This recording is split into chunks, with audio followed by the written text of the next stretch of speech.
Alors aujourd'hui, vidange d'un Renault Captur. Alors on s'aperçoit très vite que l'en dessous c'est comme une Modus. Hein. Donc on va enlever le cache moteur. Pour ça on va enlever.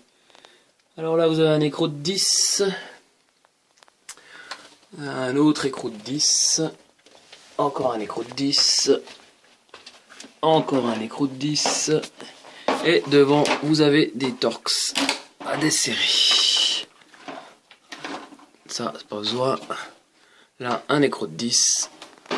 Du Torx. Donc on enlève le capot moteur en premier. Oui, c'est pas faux. Alors, une fois que vous avez enlevé le cache moteur, bah vous avez un beau moteur tout beau, tout propre.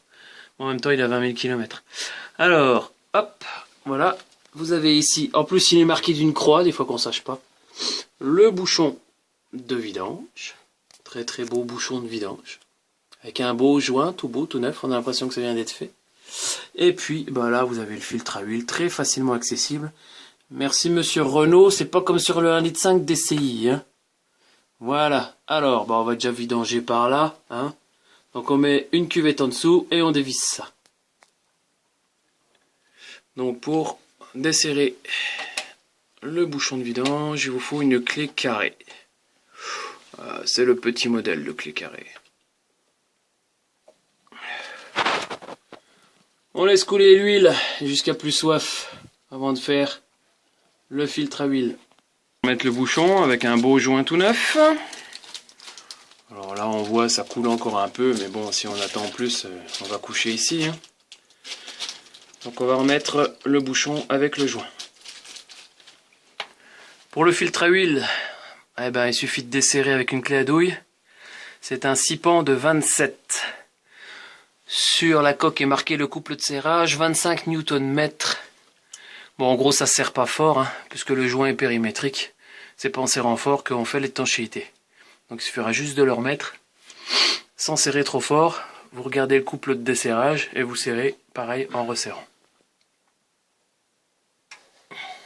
Donc, une fois qu'on a retiré le filtre, donc vous voyez l'étanchéité, elle se fait là. Hein, elle se fait sur le bord, là. Donc ça, vous nettoyez ça proprement. Le joint, eh ben, il est ici. Voilà. Donc ce joint-là, vous en avez un avec le nouveau filtre qui vous a été vendu. Ici, notre nouveau filtre eh ben, c'est un pur flux. La référence du filtre, c'est un L441. Voilà.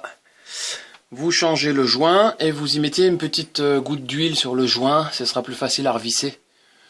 Parce que là par exemple c'est un filtre qui n'avait jamais été démonté, visiblement Renault ils oublient un peu de huiler le joint au montage.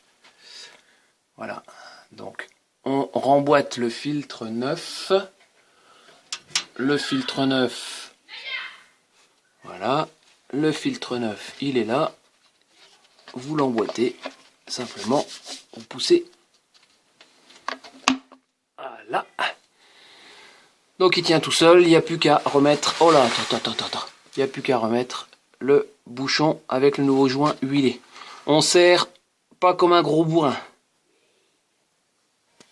Voilà. Donc le joint est bien mis en place. Vous vérifiez bien que là, il n'y a plus d'espace. Le plastique vient bien contre l'aluminium. Et puis si c'est le cas, bah c'est bien. Vous avez plus qu'à remettre... le cache moteur, on en a fini pour ici. Alors, il ne nous reste plus qu'à remplir le moteur d'huile. Alors, petit moteur turbo. Moi, je fais pas de pub, hein, mais je prends de la 540 Ultra. 550, c'est un peu trop épais pour le turbo. Quoique l'été, s'il fait chaud, ça peut aller. 530, vous allez bouffer de l'huile. Donc moi je prends de la Carouf, elle est très bien, il paraît que c'est de la mobile. 4,1 litres, donc on remplit 4,1 litres, on referme tout, on remet la jauge évidemment, on fait tourner le moteur 1 minute et on fait le niveau après.